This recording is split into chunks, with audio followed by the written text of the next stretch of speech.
కేదార్నాథ్ ఉత్తరాఖండ్ రాష్ట్రంలో రుద్రప్రయాగ్ జిల్లాలో హిమాలయాల్లో ఒక ఎత్తైన ప్రాంతం.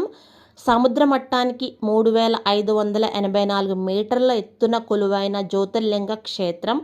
ఈ ఆలయ గర్భమూర్తి త్రిభుజాకారంలో ఎద్దు పృష్ఠ భాగాన్ని పోలి ఉండే శివలింగంగా దర్శనమిస్తారు. ఇది కొన్ని వేల సంవత్సరాలుగా 6 నెలలు దేవతలు, 6 నెలలు మానవులతో పూజలు అందుకునే ఏకైక శివక్షేత్రం. ఈ ఆలయాన్ని పాండవ వంశస్థుడైన జనమేజయుడు నిర్మించగా ఆది శంకరాచార్యుల వారు 8వ శతాబ్దంలో ఈ ఆలయాన్ని పునరుద్ధరించారు.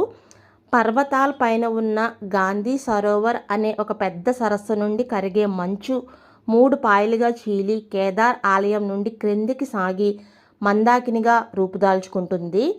ఇక్కడికి మనం రావాలంటే కఠినమైన పర్వతారోహణ చేయాలండి, లేదా మనం డోలీలపైన కానీ గుర్రాలపైన కానీ వెళ్ళాల్సి ఉంటుంది. ప్రతి హిందువు ఒక్కసారైనా దర్శించవలసిన ఏకైక శివక్షేత్రం కేదార్నాథ్. ఇక్కడ ప్రకృతి అందాలు కూడా చాలా బాగుంటాయండి. ఇక్కడే ఆది శంకరాచార్యుల వారి సమాధి, గౌరీకుండ్, కాళీమఠ్, సోన్ ప్రయాగ్ అనే పవిత్రమైన ప్రదేశాలు ఉన్నాయండి. ఇక్కడ కింద గౌరీకుండ్ దగ్గర ఉష్ణగుండం ఉంటుంది.